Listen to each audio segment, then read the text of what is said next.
got into it. I remember Even though they're doing a job, people they almost feel guilty for asking for money for it. Spend an hour in their house, drive 20 minutes to work, it's an hour and 40 minutes time.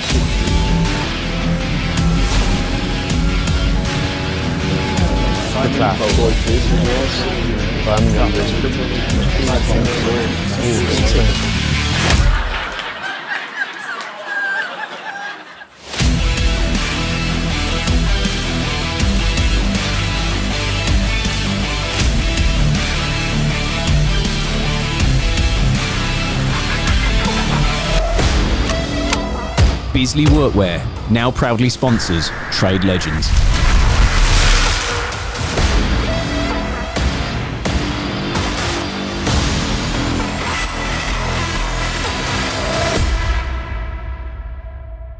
I think they just think this is going to taste like absolute shit. Yeah, because this is going to taste like a literal builder's crack. Yeah, really. I've only been doing it half an hour and he's got us on the crack already. Everybody's. Is that specially made for us, or is that one of theirs just rebadged? No, that's specially made for us. Is it? Yeah, specially made. The builder's crack wasn't as 100%. The plumber's plonk is the one. A bit of The builder's Like crack. the plumber's plonk is the pilsner, so most people like lager. Yeah. So, Yep. And I deliberately did that because then you can tell everybody the plumber's one's the most But also the builder's one's out of date. So. Oh, look at that for branding. It's been out of date 6 months. brand new. Can't get rid of it. Got a unit like that on. I know, yeah. The Clever, plumber. innit? That's awesome. You said brand everything. Hashtag brand everything. Fucking done it, son. Look at that. representing the other side. Representing. So we ready? Let's do this. Dunno. Are we good? Yeah, we're going. Welcome back to Trade Legends Podcast, episode 72. Episode no fucking idea. You're tuning to. We didn't know you laugh, but we do this every time. Do you wanna start him? No, I started last week. Whose turn is it? Your turn. No, you should start because you're Who's late. breathing close to the mic? This is going to take some getting used to this. I'll start because then I'll get you wetter than an otter's pocket. Come on, Alex, do your thing, bro. Tight like a nun. You Someone ready? gave him some Haribo today or something. I don't know what he's been like it all day. I fucking love it, man. I tried to phone him earlier, have a serious conversation, just singing down the phone to me. We were here. Yeah. I was happy Yeah, to, we were I was here happy to hear off you, Pete. on time. Oh, that one's going in on the shot. So, we are here, Trade Legends, episode... 14. Is it 14 though? 14. Right, episode 14. I don't know what episode it is in season 2. Feels so. like episode 114. Someone's funny today, aren't they? Funny bollocks. And we are joined by two completely new guests in Phil from Driveways and Gardens, and we're also joined by JD and Brickwork, James, both from Leeds. Leeds. Represented in the Hussars. Representing. Don't Leeds. talk about the football. Let's not talk about the football, He's a Leicester fan though, aren't you? please. Leicester. It's not much better. I'm an Aston Villa fan, so we will not talk about Yeah, football. let's just cut that subject out straight away. So who do you want to start with, Pete, tonight? Who should we get into? Who should we get deep into first? Don't mean to touch my toes. Let's lay the foundations with some brickwork. Oh, See what he did there. See what It is the foundations, man.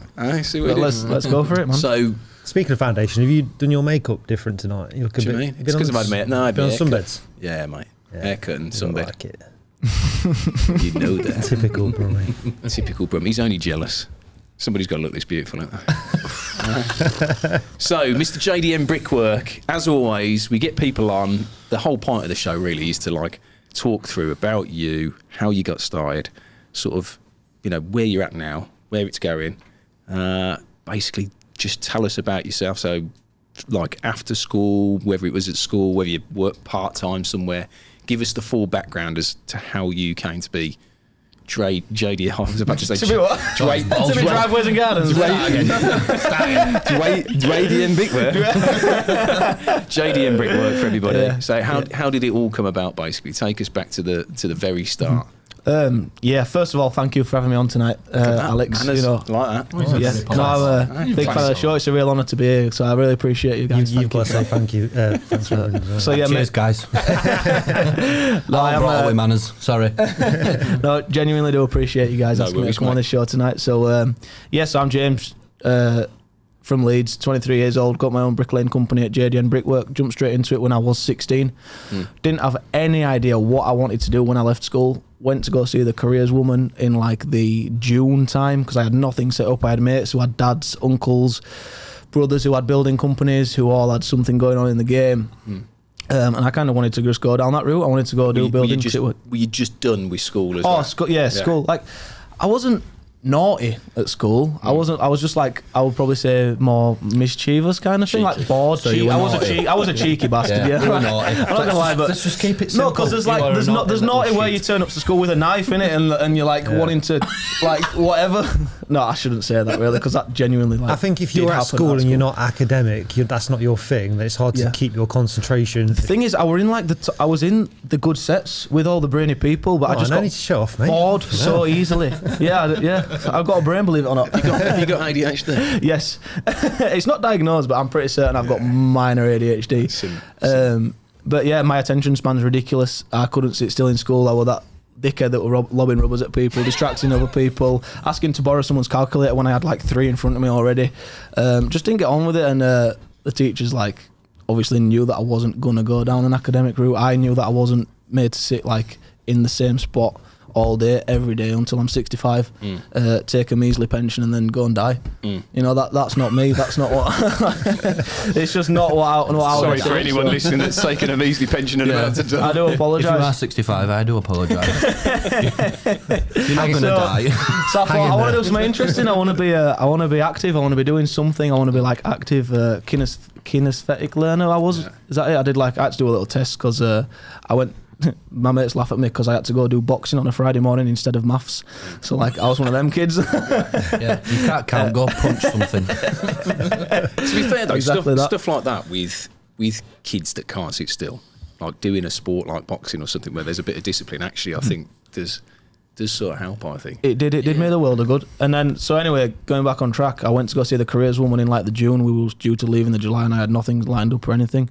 Applied for everything: electrician, plumbing, electrician, plumbing, even painting, joinery, anything in the trade. I applied for it, and then all of a sudden a vacancy for a brickwork apprenticeship came up with like a government funded company called FutureWorks. Obviously got a lot to thank them for, because they took me under wing and then put me on a 2-year apprenticeship, and that's where I learned everything. Worked for a big house builder called Chemo Homes. Obviously everyone's aware of them.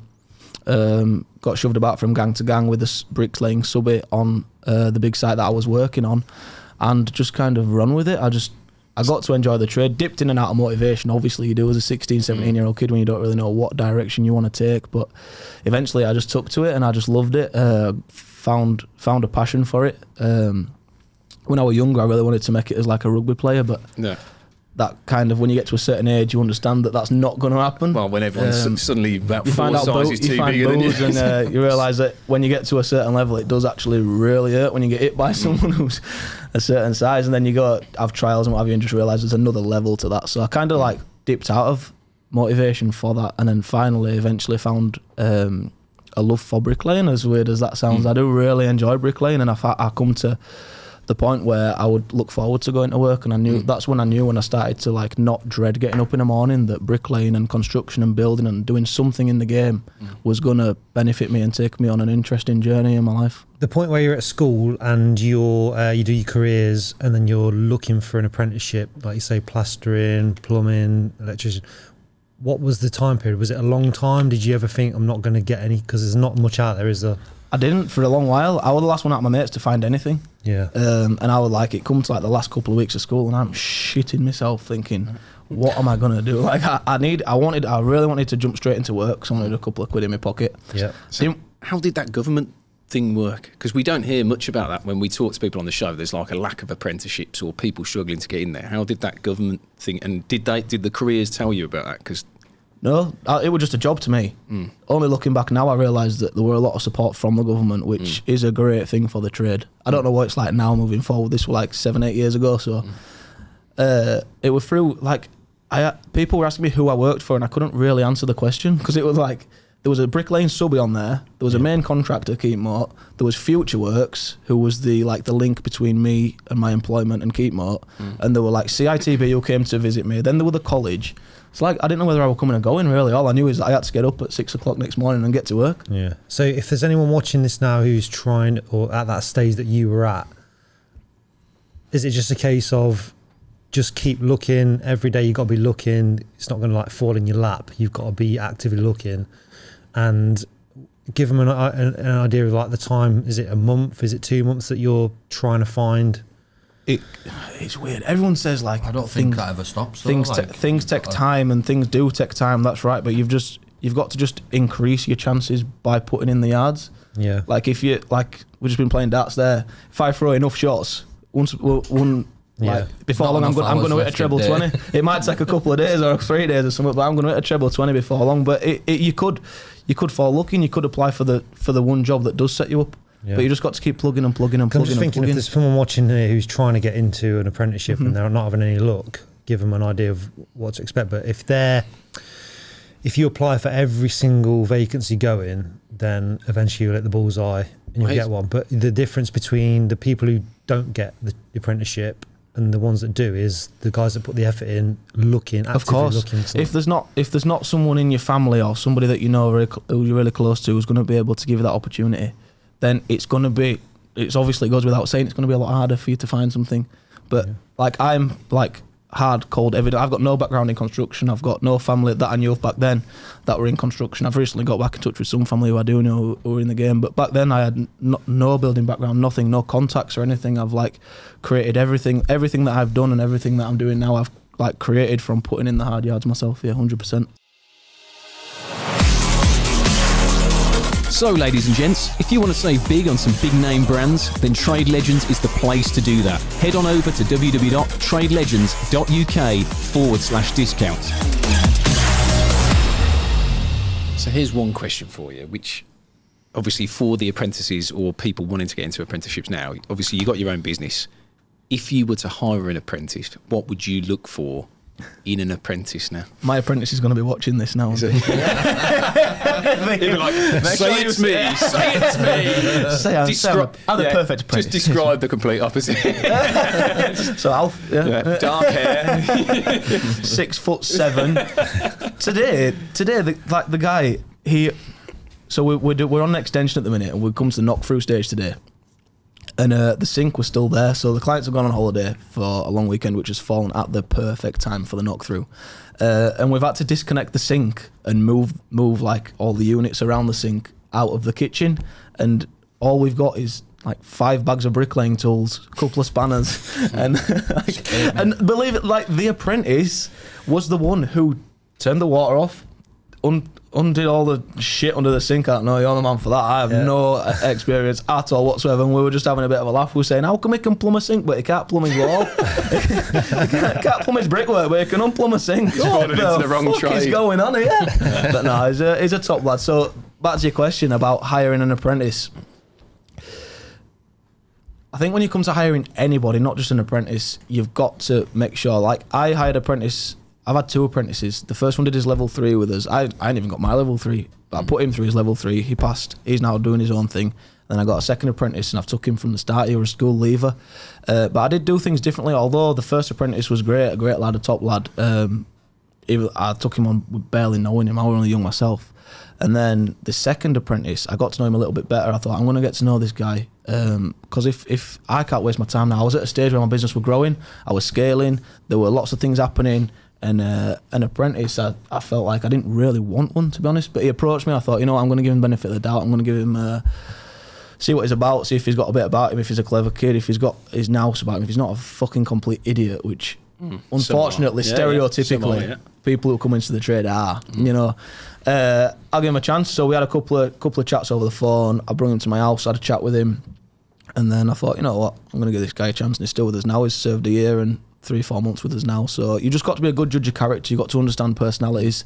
You've got to see things before they happen. You've got to have a good eye for that. I mean, is it hard then? Because obviously you talked about scaling. When you are in that eye of the tornado and you know that you need extra help, but then you're thinking, well, if I take on an apprentice, for example, if you take on somebody who's got experience, it's easier because they can sort of come in and slot in and get used to you a lot quicker. But if you're thinking in your head, well, I do need to take on an apprentice, like, you have to show them absolutely everything. So, like, again, for anybody probably that's in that sort of side now, rather than being the apprentice, somebody that's got their own business and they're sitting there thinking, shit, I've got so much work on, like, could I do it? Is there any tips that you could give somebody to sort of say, well, this is what I did, or this helped me at this stage? Because obviously, the busier you are, the more paperwork you've got, the more people you've got working for you, the more materials you've got to order, the more places you've got to be in, the more people you've got to organise. Like, how would you say to somebody then now that's thinking maybe, well, I do need some more help, but like the rocket ship sort of start to take off, and I'm like... It is time consuming. It really is hard work training up an apprentice when you've got to make the money for yourself, keep the business going. You're there, hands on all the time. I'm fortunate to have a great team of people in my company where if I'm too busy to show the apprentice a certain thing that he's stuck on, I can say, look, go and see so-and-so. He'll be able to answer that question for you. If you're struggling with this, I'll say to one of the other lads who's like top quality bricklayer as well, and I'll say, look, just that's a bit wrong. I've told him it's wrong. Will you go show him how to put it right? So it's about delegation, I suppose. If you're at a stage where you've got other people in the business that can kind of take a little bit of weight off your shoulders, learn to delegate a lot more than you already are, because believe it or not, although you are essential to the business, you're not needed every minute of every single day. There's other people in the company, if you've built it properly with solid foundations, that can take a lot of weight off your shoulders. I mean, how many people then have you got working for you now? How many's in? Now we've scaled right down to 5 now. Yeah. Well, 6 if you include a part-time QS. Yeah. And a cameraman that comes every now and again to do some bits for us for YouTube. But there's 5 people, hands-on labour, at any one time, one of them being the apprentice. So there's 4, there's 3 bricklayers, labourer and apprentice. I mean, how many did you have at the height of it? Because sometimes you can go too far and then think, hold on That's exactly what I did. Yeah. So last year we took on 2 huge contracts. Well, they're probably not huge, to be honest, but they were at the time. And it were a massive leap before I should have took it, where I turned up having 4 gangs to look after. So each 4 of them gangs were at least 3 bricklayers. So what's that? 5, 12. I told you I wasn't good at maths. 4, 3, 6, 9. Do you know what? As soon calculators from school. As soon as you went like that, I thought, oh, here he comes. He's just going to pile in with Fingers up. Come on, use your fingers. Come on. So there were like 12 at least. So I think in total there were 15 lads, including the lads that I were with as well. And that was tough. That was really tough. At that point, you're beyond the point of delegating in terms of looking after the apprentice, because the apprentice worked in my gang. But when there's a team of like 15, 16 people, it's like, who does this apprentice go to for advice? He's got to know these people. And in the nature of bricklaying, people come and go, gangs come and go. It's just like passing ships. So at that point, it was really, really stressful. But to if it's like a one-man band and you've got, say you're a little bit older, you're more experienced, you've already made your money when you were younger, you've got time now to be giving back to the trade. I mean, an apprentice won't be, and if you've got the financial backing or the financial stability to be able to afford to pay an apprentice constantly, then I feel like it'd be a great way for apprentices to get in the trade with maybe a one-on-one. If it's a brick and a labourer, or if it's just a single bricker that's looking for a new lad to jump on board with him. I mean, obviously you guys are from Leeds. Do you hear that many people are struggling to get apprenticeships? Do people talk about that sort of stuff across the trades that you're in? Is there people applying and they're not getting? I do get approached on social media every now. I'd say I won't say I get millions and millions of messages every day, because I don't. I probably get one message every 2 weeks that's a young lad, either a school leaver due to leave school, or is in a job that he doesn't like, who's young, who's wanting to get in the trade. They see what we're up to on social media and they think that it's all sunshine and rainbows. They think that it's a fluffy job. They think that because we have a laugh, and they see the highlight reel on my Instagram stories. They see the good bits. Yeah, they see the good bits, the funny bits. See us taking piss out of each other and having a laugh. And they like what they see, which is great. We're putting the trade in a positive light, and we're showing the positivity that's in the trade and in bricklaying and stuff like that. And they're asking have you got any jobs coming? I'd love to work for you. I'd love to come and work at JDN Brickwork. Or let me know when you've got anything coming. And I'm at a point now where I don't want to be hiring just any Tom, Dick or Harry. I'm at a stage where the workload is, it's there. We've got enough work to keep us 5 going. And believe it or not, even though it's only a small company of only 5 people, you still need a lot of work in front of you to keep 5 men going. You're feeding 5 families, you're keeping 5 people going, you're keeping 5 households, bills paid. Stressful. It is. It comes with its stresses, whether it's 5 or 50. Or even if it's just yourself, it's Or stressful. even if it's, yeah, of course, yeah. Any business trying to keep it going in any sort of circumstances, obviously like the last 2 years with all the other stuff going on, where you think like, you know, especially you guys probably got more work that you can handle, but you're thinking, I don't want to turn down work and stuff like that. Any size business, whether it's yourself or whatever, is a stressful thing to do. Trade Legends has now partnered with Tradeify. Get a free 14-day trial plus 50% off your first 3 months with discount code TRADELEGENDS. I'm going to jump over to you quickly and then get you to tell us about your sort of entry into how you became Driveways and Gardens in essence. So I started quite young. My dad had his own business doing landscaping, bits of block paving, fencing and stuff like that. So from about, I'd say 9, 10, I were, you know, wrapped around my dad's legs. You know, I'm coming to work with on a weekend, 6-week holidays, I'm there. So I were always really interested in putting stuff together, how things work, how to fix things, build stuff and all that type of thing. So when I got to school, I just had, you know, no interest in it at all. I would just, teacher would ask me, you need to concentrate. I'd be saying, I'm off to work for my dad. I'm going to be a builder, don't worry about it. You'll never amount to anything I've already done. I'll be a builder. That's such a terrible cliche. But to be fair though, it gets bandied around a lot. I find especially trades is like people that weren't so academic or that didn't really find stuff interesting there because you want to do something with your hands. It's like putting a square peg in a round hole, isn't it? I think the education system Another cliche is knackered. Like the way that it's structured in getting kids through it and to understand what they want, what they want to do and where they want to be in life. It needs to change because. Well, even design technology, like I'll take that as a thing. Like it's always woodwork. Yeah. What about like doing some sort of like I did a little bit of welding and stuff like that, but it's like welding, learning how to build a wall. I think woodwork's been phased out now, hasn't it? Has it? I think so. Probably can't allow you on the. Yeah, you're not allowed to do Especially that. me. I'm back at school. Hey, put your hand there, mate. Woo! You know, as you did. But just like, I just feel that, you know, like you say, when you're at school, people aren't being shown. Like, some people aren't into languages. Why not get somebody into doing something with their hands where they could build something instead? Yeah. But there's none of that. It's why there's a shortage of tradesmen. I think that's why it's important for Yes, the gads, the lads and lasses that are doing stuff on social media because it generates that interest into the industry. I get loads of messages about people saying they want to get into industry just from watching what I do. So I think it's important that, you know, we do the stuff on social media. Yeah. But going back to what I was saying about my journey, I was always interested in it. So I mean, I learned how to drive a digger when I was about 11-year-old. So left school. I don't know whether that's impressive or worrying. Depends if he's on the job at your house, doesn't it? That guy on the digger looks a bit young. Do you know what I mean? Looking at some granny looking at. Yeah, he doesn't look a day over 12. He's not.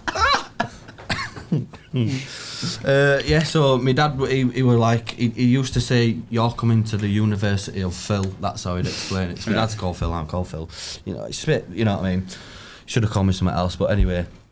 So I went to do bricklaying, finished my 2 years in about 13 months or something like that. Just smashed through my modules, went back to do my end of year test at end of year, and then just went to work with my dad.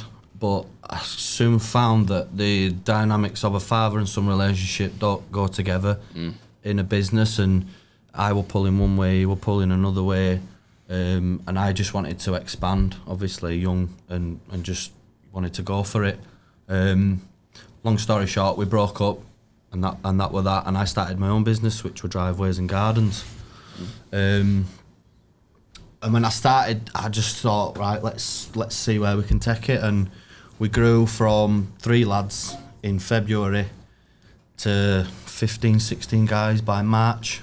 Is this last year? This was a few years ago. Okay. So how old were you when you decided to go and do your own thing? 21 hour. 21. Yeah, we're 21. So we expanded quite rapidly. And I just quickly found that it were really difficult to manage everything. I were on tools, I were out in office for like 5 o'clock in the morning, getting all lads' sheets ready to go to work. You know, youngest lad that worked for me were 22 or something like that, so he was close to me, but the oldest guy were like 51 or something like that. you're trying to manage people that are older that are obviously like, shut up, mate. I think you know, I think you've got to kind of forget, well. like, for anyone listening that is at that point, you've got to take your age out of the equation. It doesn't matter whether you're 20 or whether you're 30 or whatever. It's your business, and it's down to you to make it whatever you want it to be. So the point where you and your dad parted ways, obviously on a business level, you fell out. Was it okay behind the scenes? Were you good, or did you fall out? It were tough because basically what happened is my mum lost a job due to some sort of disagreement at work or something like that. So my mum went at work, and me and my dad were basically going out and smashing driveways out and basically bringing dosh in. And it were hard for me because I just found it difficult to basically process all that. And I think to sort of like have that weight on my shoulders. Yeah. And by the time we got all that sorted and we come out at the back end of it, I was just knackered from it. I mean, we were doing like silly hours. I was tramming all over the country. I mean, we go back to when I was about, I think I was 17, 18, something like that. I was driving down to Leicester in a van that to work. I'd pick a lad up from Barnsley on my way down. We'd work there till 6, 7. Some nights we'd finish at like 9 o'clock. I'd drive all the way back. Just ridiculous hours. We were working till like 3 in the morning. Just because we were on price work as well. So we had contracts where we were on price work. And we were just trying to bat out this work to get it all done, and it just totally took the fun out of it. And then when I started my own firm, I just wanted to expand because I knew the work were there. Yeah. I just had to go out and get it. So I expanded, but because we expanded so quickly, there were no background staff to manage all the paperwork. So I were up and out early, sorting lads' sheets out, and I'd be getting something like 60 calls a day from my lads. So I had similar with my dad, not as bad, but it's like, you know, when he's your dad, obviously he can tell you what to do because he's your dad, but when you're at work, yeah, because it's different, as isn't well, we started, when we started to grow, we went 50-50 on it. So you're 50-50 business partners, but it's your dad, so yeah, you've kind of got to leave that relationship at home, yeah. And then when you come to work, it's a business partnership. Now, I can't lie to you, like, I was difficult to work with. I were always like frustrated all the time because things weren't going right, and obviously my dad had the wisdom and all that type of stuff, and he knew how things worked and all that, and I just couldn't process it. And but I think you might be being a bit hard on yourself there, because I think when you're young, as an expression, and you want to make your own way in the world, when your dad's telling you to do something and you've got a different idea of doing it a different way, you just want to say it because that's it's just the nature of being young. But I had the same with my dad. He'd ask me to do something and I'd want to do it my way, and he'd say, no, do it this way, and you kind of like resent it a bit. You forget that he's older, he's wiser, he's done it because you want to prove yourself. He still does it now. but like the thing is, but when you mention an idea and it gets batted down all the time, it's shit. You start to think, well, what's the point? Well, fuck it, Dad, I'll go do my own thing. I mean, obviously you're talking about going into there, and then it's grown, and you've created it this. It was a monster. We went from 3 lads to 16. We were averaging between 85 and 100 a month.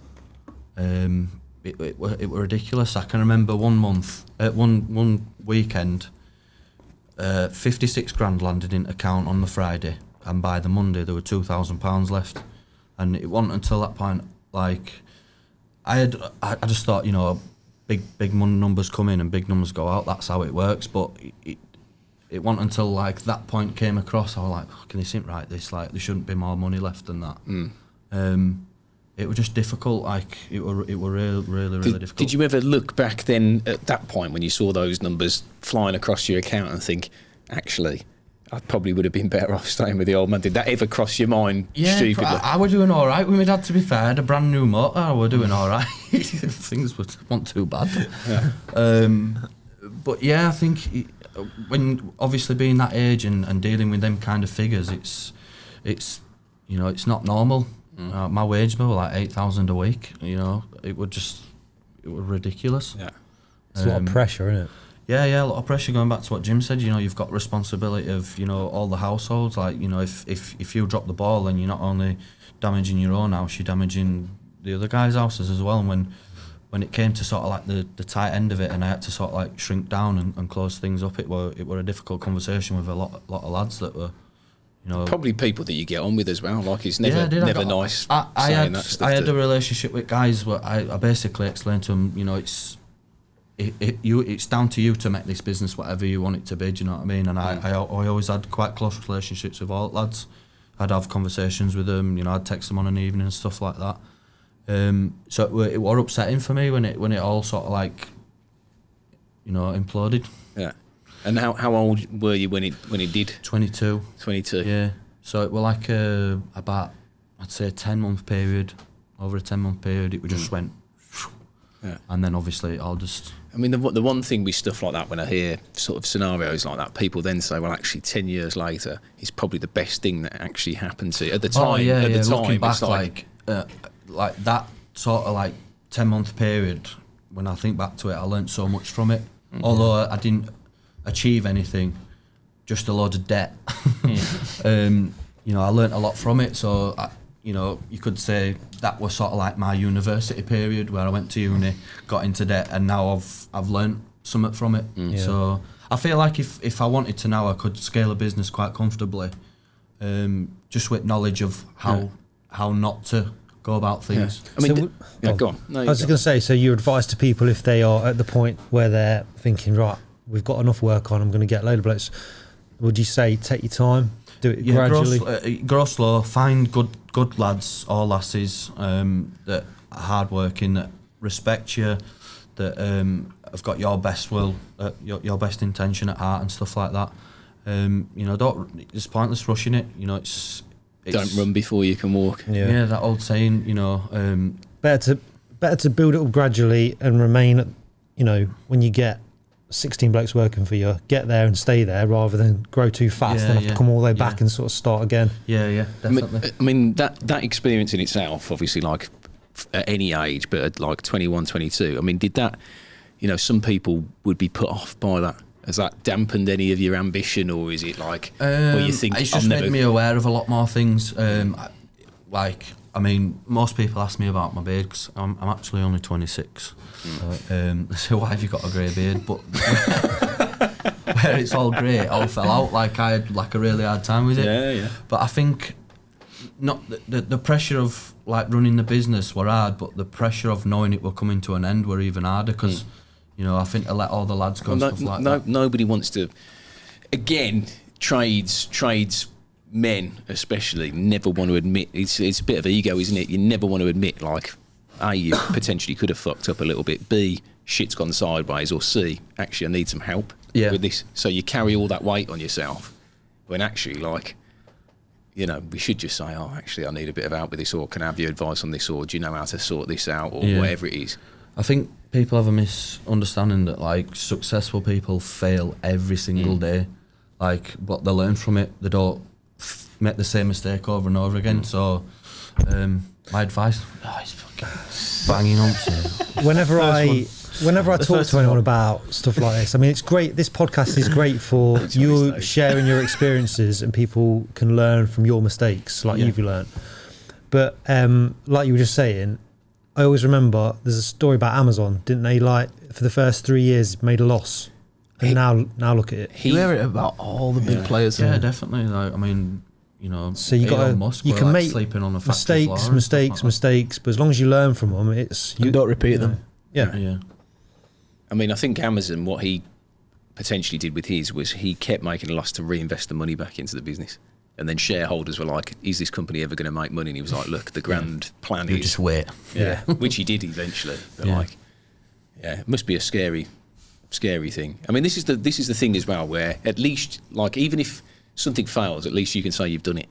I get so many people that go, oh, yeah, do you see, like, his business is shut down or whatever. But these are the types of people that never do it. Yeah, but like, you had to go, you tried, they never do it. So they can't even comment on you because they've never been in your situation. I'd never take advice from anyone that hadn't failed. Never. Because they don't... I was saying to James on the way down, like, you don't really know what success is until you've failed properly. because you know what. I don't think you'd appreciate it either. If you were just successful and it all just fallen into place for you, then I think like you'd never, like if times did get hard, you'd never realise how to. Yeah. You kind of have to know the layers of where you are, and you need to know where that sort of like rock bottom is, and stuff like that. Because obviously, when I've been in sort of situations that are quite similar, obviously, like, does that affect any of your other personal life stuff? Like, obviously, relationships with some of my ex-girlfriends have gone south because of work and stuff like that. So it's like, that's one thing that we don't really talk about, is like the impact of like the stress of running a business. Like, does it ever affect other outside relationships, like with your friends, your family, all that sort of stuff? I mean, I never had time for friends, and I mean, I were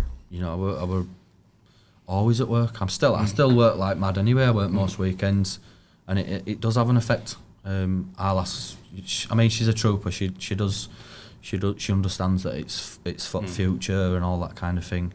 But yeah, I didn't have time for no one when I had that business. It was ridiculous. I mean, what about you as well? Because obviously, you're young. You've got a young son. It's a son, isn't it? Yeah, 4 month old. Young son as well. And it's sort of like you're trying to build that business, and obviously you see them, you want to provide for them. But then you got to be conscious as well. I don't want to provide. He can provide for himself. Once he's old enough, he's going to be with me. He gets more than you anyway, doesn't he? He'll be driving a digger around by the end of the year. Yeah. Following Phil, driving diggers when he's 10. It will be if he's hanging around with him. He'll be driving when at 3 years old. Took us another water, mate. Yeah, what about another plumber's plonk? We should stop in the show. I'll put through refreshments. It's a bit dry.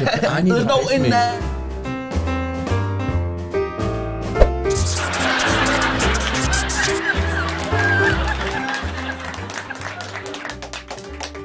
So, guy is on the motorway and he really needs to go to the toilet, like absolutely busting for the toilet. He manages to find a service station, so he jumps out of his van, runs into the toilet, basically kicks the door down, sits down, and then, goes to the toilet. And then he looks down and he sees some legs. And he turns around and he says, "I'm really sorry, mate." He's sat on someone's knee. And the bloke says, "Not as sorry as you will be, I pulled your trousers up." Where were we? Are we doing all right? Empties. Are we doing all right? Is everything all good? Yeah. Good. No, it's good because obviously you're the first person to actually say, do you know what?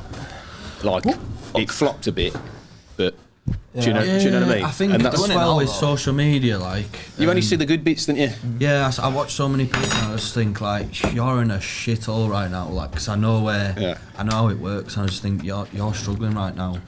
But they don't want to show it. I think it's important that you talk about it because most apprentices that come through system have no understanding of how to run a business. Like I think there's a misunderstanding as well that if you're good on tools or if you're good at whatever it is you do, that you'll be successful. Well, it's not like I were really good at what I were doing, but when you bring other lads on, you basically I was selling jobs on what I could do, and then I'd employ these guys and they couldn't do what I was trying to sell to these customers. So we had a lot of work, and the guys that I had on board couldn't achieve that work. I think that's the danger. It puts a lot of guys off either getting an apprentice or getting someone in to help them, because you need them to do the same standard of work that you've built your company around. I've never had an apprentice, and I never went through an apprenticeship, which is why I can't comment on like how it all works, because I've never understood it. Would you take one on now after your experience, what you've had? Would you? Right now, I couldn't have an apprentice because it's basically me and two guys, and they basically keep me going. If I took another guy on that had some knowledge about how to do whatever it is that we're doing, I'd then take an apprentice on, because I could leave the lads to labour on him and make sure he's busy, and then put everything into an apprentice. But I think there's that worry as well that you spend all this time and effort training this kid up, and then he's just going to go and start his own firm. So like you might put 3-4 years into someone and they're just gone. That's always the risk, isn't it? Do you guys find that a lot of the time you'll get a labourer who's there to be a labourer and then they evolve into doing your trade? Yeah, definitely. Yeah, I'm hoping so. I've got a labourer now who's a top lad. Yeah. He's 17. Oh no, he's recently turned 18 actually. He's been with us for well over a year now. About 18 months he's been with us. And he's a top lad. He's got the attitude for it, but Top he just grafter. Real good grafter. What's his honestly. name? Give us his name. Go on, give us a shout. Wilson. Shout out Wilson. Yeah, big shout out to Wilson. Wilson. Yeah, that's what I'm just imagining I'm going to tell you a funny story. His name's not actually. His name's Josh, but we kept Wilson forgetting sounds his. better. Wilson is 100% better. We kept forgetting his name when he first turned up. So for a week, we all forgot his name, and we didn't like want to ask him his name. We didn't want to keep pestering for his name. We were too busy shouting for Gobble and Bricks and fucking go see Gaffer, go find Forky for this. Right. We don't give a fuck what his name is. We call him Joe Blogs, fucking Patrick Wilson, and Wilson just kind of stuck. One at Bricky's called him Wilson one day, and it was just. That's his name now, Wilson. I introduced him to clients as Wilson. His name's Wilson, so big up Wilson. But what he's did I see the other day? Nickname. They called this guy at work Pothole Pothole because they spent all day trying to avoid him. that's worse than the. That's worse than joke, Gary. isn't it? It's a dad joke. So that might be a good Exactly. a good route into a trade. Get a job as a labourer, work your arse off. You've got to prove yourself. It's 100%. It's a definite that you need to prove yourself. You can't just turn up and just half-ass it. You can't turn up late. You can't be rolling fags all day long. You can't be sat on a ton of sand all day long. Can't be sat on you. Can't be sat on your ass. Can't sat talking on phone to missus or whatever. You know, asking when is it home time? Oh, we're done today. Oh, there's a drop of rain. Oh, we're getting rained off then. You can't be any of that. And I'm very fortunate to have a great group of lads around me that are willing to work and that are always up for graft. Especially like Wilson, I'm bigging him up now, but he's got it in him to make a very, very good, successful career out of Brick Lane. Nice. And it'd be great if he did take that route. I mean, it'd also be great if he didn't, because he's a smashing labourer. So I'd lose I'd lose a shit hot labourer, you know. Yeah. If he were to go down that route, Wilson. I'm thinking, right, Wilson, this is the plan. You get We're talking to Wilson, right? Get one of your mates in, and you train them up to be the labourer that you are, and then once you've got them to your level, then you can start laying bricks. It's a good shout. Yeah. I mean, it's a slow process, that though, isn't it? Yeah. That's going to take time, but you know, we're all young enough, mate. Like the oldest lad in my gang now is 26. We're a young team of people. We make a lot of mistakes. We do stuff right. I know Phil said that he had like the youngest guy working for him was older than him. I think you've like actually to have a success. Like I look at us guys. I know I'm 39, but everybody's similar ages, especially in the marketing team here. And we all get on. Yeah.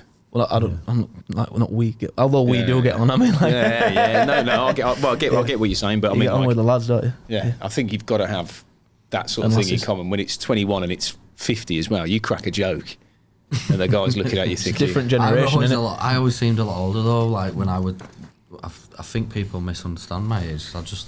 Is that because of the grey beard? Yeah.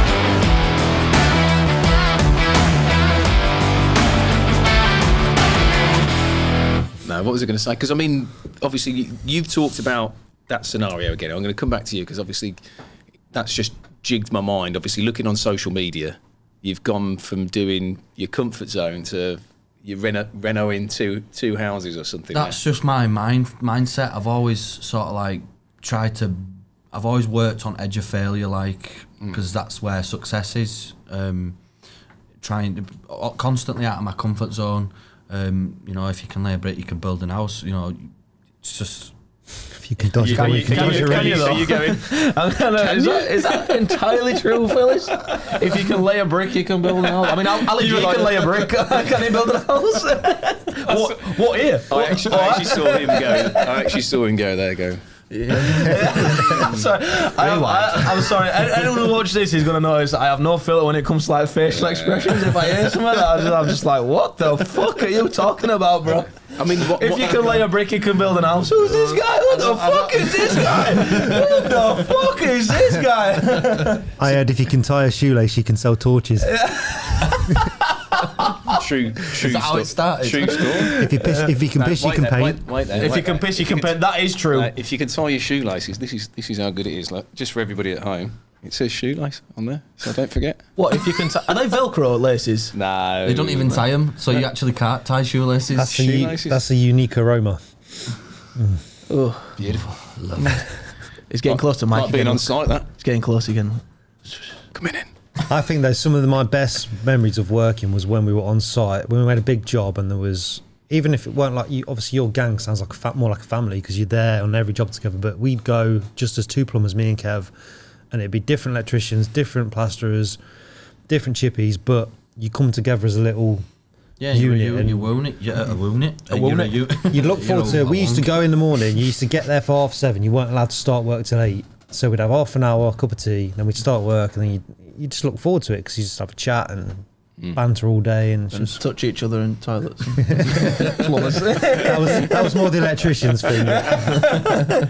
So you've got these two new Renaults. Is this plans for the future then that you're gonna? It's the first step forward towards the end game type thing. Yeah. I've always wanted to get into property. I've been obsessed with it, like the idea of having something there that generates an income that in years and years you can sell it and make even more money off it. Like, just why not? Do you know what I mean? And it seems like everybody's doing it. Yeah, is that something you've thought about? If you can lay a brick, you can build a house. So surely, I mean, if you can buy an Haribo, you can buy an house and flip it, right? So I mean, is that something? Because theoretically, most people in trades could turn their hands to. I think most trades that is aspire a little to do dream that. of to get their first property. Yeah, definitely. Yeah. So I've just before Oakley were born in October, we just got the renovation done on our first project. It's not so finished to speak. yet. We still haven't got a driveway. Phil came to pick me up and I had no driveway, which I don't know if anyone knows any decent driveways and gardens, people. No, any landscapers No, that he's know moved what into they're doing. brickwork now. Yeah. No, Building houses now. Sorry. He's laying a brick and building houses and shit. So yeah, if anyone knows any decent landscapers up Leeds, up Castleford area, just shout your boy. But yeah, no, it's not quite finished. But yeah, we've finished. It's livable. We live in there now. The inside's all finished, fully furnished and everything like that. So we live the first refurbishment is say 90% complete. 85. And that, look, that's obviously a good stepping stone to start the plan for to mirror what Phil just says there. Obviously, I think as PB said there, it's every tradesperson has got it in the back of the mind that they'd like to start a property portfolio, obviously build the dream self-build by a certain age and that. Everyone has all these goals and dreams and ambitions, but it's what you do daily to just make it happen. If you don't, there's that terrible cliche, a goal. I mean, the one thing obviously with the current situation, because the price of materials and stuff like that, is it the right time for people to be doing that sort of, and the house prices That's rising? a good discussion to open up there. Is that the right time? Because I just in my head then thought, hold on a minute, if you are going to start that, you've got those things to think about at the moment: inflation, cost of materials, cost of labour. There's no time like the present. If not now, then why? When? Do you know what I mean? You've got to start at some point, haven't you? No. Yeah. No. Absolutely. I think. Well, no. It's. No. I don't know you were talking to me then, bro. As well. You looked at me. You gave me that look again.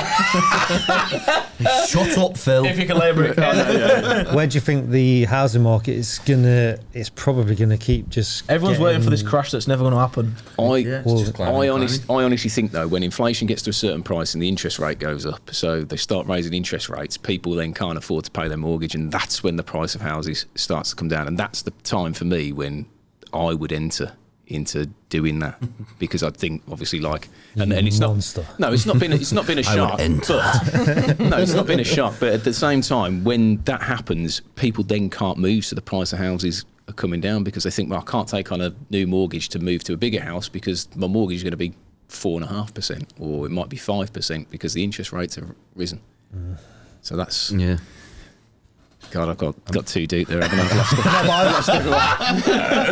No, you're 100% right in what you're saying. I've lost everybody. Although there isn't ever a perfect time, there's this quotation in the property world, so to speak. The best time to buy a property was 10 years ago. The second best time is now, because you can, with a piece of property, you're buying it over the course of time that you will own it for. If you buy it cleverly enough, if you buy it with the strategy in mind of holding it long term, collecting the rent, refinancing, pulling your money back out, buy it at the right price.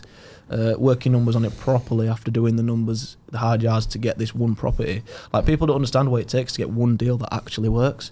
But if you do buy it cleverly enough, and you're going to make a successful career out of property. But if you buy it, if you're going to wait and wait and wait and wait and wait, you could be waiting forever for that perfect time to jump into property.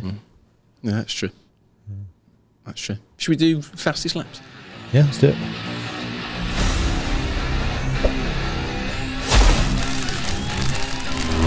Start your engine!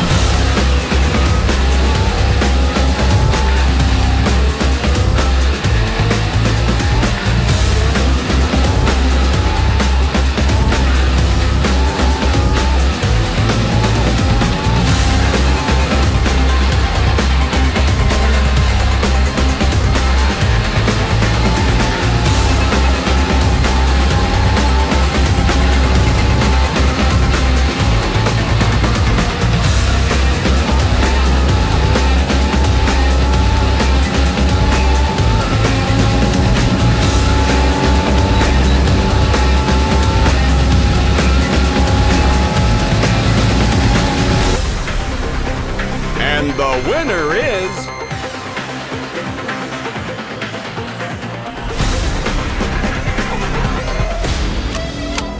Beasley Workwear now proudly sponsors Trade Legends.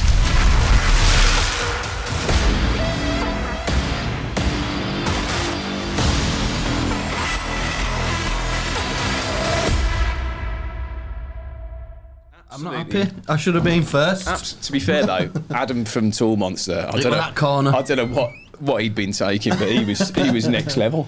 I'm a terrible loser, so I'll see you guys. Ah, look at Second, first loser. Second place is first place loser, Phil, you're correct. that. No, don't touch the Beasley board. No, not the Beasley. There's always one tosser in there. Perfectly lined up it was. His OCD's going to be going into overdrive now. Be like, it's fucking strange. Just move the bit. Isn't it weird how we all get tags like, I'm ADHD, he's OCD, you're what, ADDD, how many D's is I there? tripled it. Like, you diagnosed me with ADHD before anybody else. Like, that's after meeting me for an hour. Do you know why? Because when I listened to you and you were like, I was the kid at the back of the room chucking a rubber and basically going, everybody else, or your mate would look and you'd be like, across the room. That was running down corridor, playing that corridor. That was basically the So, Phil, congratulations, mate. Well done, Phil. First loser. but who won? So I'm 1, 2, 3. Who won in the I'm darts? Sixth place loser. Don't tell. Don't say. But, What about the keepy uppies? oh yeah.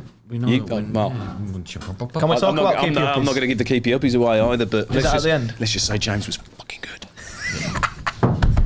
Sorry, shouldn't bang the table. So, Final thoughts, lads. yeah. So if you've got any advice for anyone watching, or you want to plug your Shamelessly plug your shit. social media, whatever social media you're on, YouTube, Instagram, or just, yeah. If you're Get over to YouTube now and subscribe to JDN Brickwork now. We've got episodes coming up every second to third week. We're not consistent as these guys, but we've got every 2 to 3 weeks. We put a new episode up there that's feature length. So out of all of them, how did you land on the YouTube then? What made you think I'm going to record it and then? no lay, Monetization, no lay, no pay. If it was the money, I'd be fucking screwed because it's cost me so much more than it's made me. Yeah, well, camera equipment, of course. editing time. Do you edit it yourself? No. That's it's Those all on the big outsourced. bucks. The only thing I've done to do with YouTube is like just kind of explain it to the boys. Explain that there's going to be a camera guy coming on Tuesday. And you better talk and do some work. You better look like you do something on a day. What kind of content is it? It's just an episode of what I get up to in a day. So if anyone's seen that, obviously it's stupid to plug Asheville Weekly because they're like killing it on another level of their own. But he's like the god. And he was like, I already wanted to do this kind of thing like with YouTube and document what I'm up to, but I was always conscious of like being slated because people will slate someone who does something perfectly, as you know, this day and age with social media and all that stuff. Yeah, the So thing that is, was what though, was you'll holding me find back. the people that slate you are the ones that don't put their work out. Yeah, of So course. Yeah, fuck of course. those guys. But I've noticed since I'm doing it, it's a great community. YouTube. It's there's a lot of positivity and a lot of encouragement and stuff Yeah, like that. And then when I started seeing what Asheville were doing and seeing like, I was thinking, fucking hell, that's exactly what I wanted to. Obviously, he's on another scale. His company's like next level. He's very well connected and stuff like that. I'm not yet. But yeah, that's the kind of format that we're going for, to kind of take inspiration from what he's doing. And that's kind of what my episodes are based on. But it's funny because Ben, the camera guy who comes to sort the YouTube out, he records it, he edits it all, he sorts all YouTube out, he sorts thumbnails out and everything like that. The episodes are like, they do make me feel like they're exactly what I wanted, and that's a great videographer there. You get the drone and stuff out, he's got the drone out, he's got the proper, like, he's got all these bits, he's got the camera equipment like what you guys have got, he's got the microphone if we need it, if it's a windy day or anything like that, and he's really professional in what he does. So yeah, really thankful to him. He sorts out all the YouTube, and he's got us out there. It's led to great things, YouTube, a couple of cool partnerships and what have you, and yeah, it's only going to get better. Yeah, so go subscribe. Nice. Comment. Like, comment, subscribe. See you next time. What about you then, Phil? I won't go for a plug. Well, you can plug yourself, but also like any. Touch your toes, lad. Go on then. Go on, PB. I'm sorry. Too many of these plumbers plonkers. Plug yourself. That's what I was wanting. You know Plug yourself, Phil. you know what I mean? Anyway, I'll go. We've lost him. Don't start me off. Don't start me off. It'll be 20 minutes of me just chuckling to myself. So, just plug yourself. In your own time. Do I have to do it myself? Can't someone else? No, Driveways and Gardens on social media. Is it just mainly Instagram for you? YouTube's coming soon, but that's somewhat different. That's basically, I've always had this idea of building like this ridiculous dream home over a 20-acre plot. And the YouTube's, it's just a diary entry of how I'm going to get there. So it's just literally what I'm doing in that week or whatever I get up to and stuff like that. So that's coming soon off the back of this build. So yeah. How big's 20 acres? 20 acres is How 20 many football pitches. 20 football pitches? Yeah. Like, I thought I had big goals and aspirations. That is fucking huge. I want horses and shit. Like a ranch. I'm not sure about horses. He's been watching too much Black Beauty. I would Sea biscuits. What good are horses to you? 20 acres and a horse. He don't want a house. He just wants ponies. He wants like a gaggle of horses. I want some of them decorative sheep that Simon Bowler talked about. I want some of them. Oh yeah, decorative sheep. Yeah. A couple of llamas or something in you. Llamas are cool. And a chicken hut. So when's that? Are you? That's in your head. You're thinking that's going to be what I'm going to do with YouTube. Is going to be this. Yeah, it's just literally like, this is me. This is what I'm about. This is what I'm doing, and this is how I'm getting there. Yeah. That's literally all it's about. You know, there's no sort of like secrets. There's no hiding behind failing or going wrong. It's literally just that is what it is. And like it or don't like it, subscribe and whatever else you do on YouTube. What's it going to be called? I've not Driveways and Gardens. No, if you subscribe, the guy's not going to go on. What we're subscribing to? No, you'll know. I hope he calls it. If you can lay a brick, you can build a house. That's got to be the title for this podcast. Perfect. No, I think Shonsa Holmes, but nobody understands how to pronounce my surname, so it's a bit of a grey area. Is that one? So Razonka Holmes, it's there. You know what I mean? But I've not decided on that one yet. Still on. Where's the surname from? Poland. Poland. Yeah. That's where the power comes from. Polish power. That's why I love digging. Right. Anything else? Well, thanks for coming on, lads. I really enjoyed that. Yeah, no, thanks for having us. It's been a pleasure. Thanks for coming and drinking all our beers. I'm going to have another one. Yeah, I'm going to have another one. I'll send you away with some. I'll be like, how's the hotel? Don't remember. I fucking drive to the hotel. I was hotel. Fuck knows. But that plumber's plonker is imagine that. How was the hotel? Never made it. Where did you go? We ended up in Birmingham. I'm in your boat, lad. We ended up in Birmingham. Could well be. No, I appreciate it, guys. Thank you very much for having us on, man. Thank you. Like from me and him, obviously, you know, I watch everybody on social, both your accounts. Even my sister follows you. She said, all Driveways and Gardens. I follow him. I like Driveways. It's like, God, I can't tell him that. You know what I mean? You're like, wow. So yeah, thanks for coming on anyway, coming all the way down here. So. And if you're watching this on YouTube, you want to support our podcast, James's YouTube channel, Phil's coming soon YouTube channel, then please subscribe because it helps us all out and makes the world go around. Just press the fucking button. Just press that bell. Just press that bell. Ding, ding, ding, ding. Right, all good? Touch the bell. You know you want to. Use the plug and touch the bell. Plug yourself. Touch the bell. Cheers, boys. I bet he's gagging for a piece again. Isn't Real sound. Actually, you're right. Real sound's shit in it. Yeah, real Sounds better with the headphones on. Imagine that we all start walking around with headphones on. How was that? All right. Yeah, good. The thing is, I think everybody always worries too much about the sound of my voice, or the thing is when I stop talking and somebody else takes off, I feel like shit. I could have said so much more then, or like I could have said that. The only thing I have to learn, which like even Pete will tell you, is I end up, because of ADHD, I got to.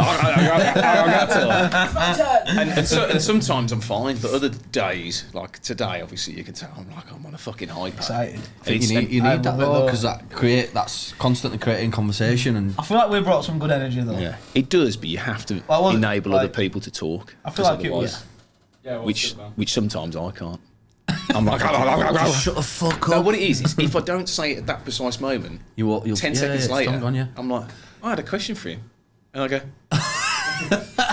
I'd love to live inside his head for like 20 minutes. The only way 20 minutes is probably long enough. The only way I can describe it is, imagine being on a roller coaster and it's going like this, and then when it gets to the end and there's that really slow bit like that, you got to go and it goes like that at the end. Right, it gets to there. But then it just carries on again, and I can't get off. That's the only way I can explain it. Psychopath. That's how I feel. Like people say, "What's ADHD?" Like that's the only way. Have you been diagnosed with it? At 22, got diagnosed. So basically, bear in mind, this is how fucked up it was. When I was younger, for breakfast, I used to eat a massive bowl of Frosties, and my dad was like, "Do you want any sugar on there?" So he used to have brown sugar all over the top, and then get sent to school. You can imagine my teachers like, "What the fuck is this human grenade? This human grenade that's just been tossed in there." Do you know what I mean? But you see people on social media, and you see their work, but you don't hear about them, and that's the thing that I like doing about this is like. Get to learn something about people. You hear about what were going on before all of the social media kind of stuff, and it's just sort of like everybody's stories. I just told you I was a little school.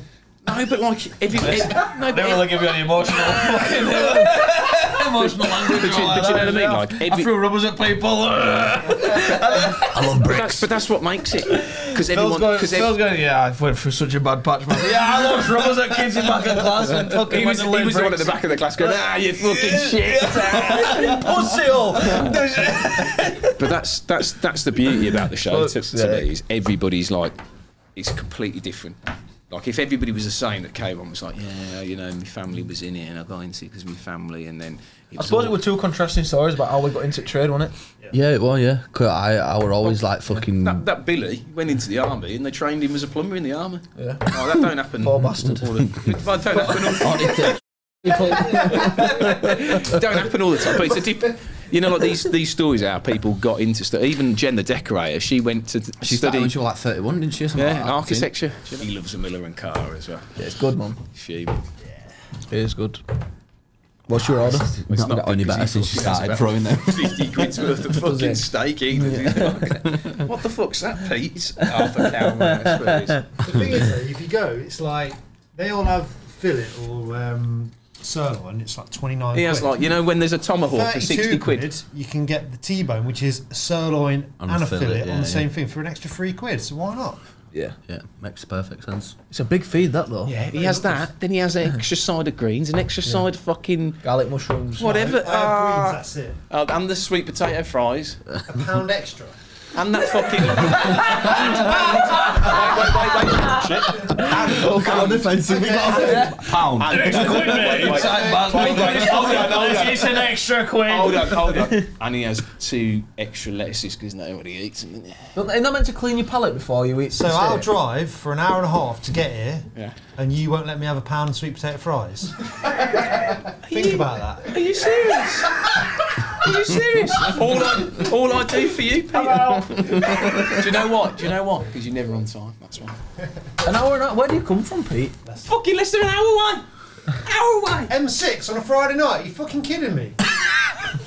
You fucking dreamer. Should have left early. No, it's the M1, isn't it? It's the M1. This is better than the podcast. It's the M1. It's the M1. Don't give me M6. In his fucking Balenciaga, thinking M1. This is a fucking Chinese. This is a Turkish special. You know when it's like Balenciaga. Balenciaga. Like Abibas 4-stripe. It's about 4 euros, this, mate. I'm in a fucking Citroen Berlingo borrowed off my dad driving down the M6. Fucking, you're here in a lap of luxury. Oh, there we go. My heart bleeds for him. Influencer extraordinaire. Deals everywhere. Ah, my heart bleeds.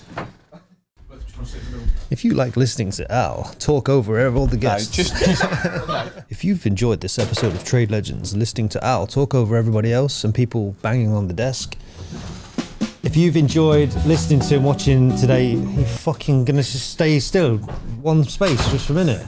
If you've enjoyed watching this, blah blah blah blah blah blah. So Right, 3, 2, 1, go. So I'll just not do it. Go. Yeah, you sure? I'm gonna shut up for just like a minute. If you've enjoyed listening and watching today's Trade Legends podcast, please subscribe to our channel. It will really help us out. We're a new podcast. We want to do big things, and you subscribing, hitting the little bell so you get notifications, would be just great. Thank you. Hitting the little bell. I was like, ah, yeah, ding, ding, ding, ding. There is a little bell in there.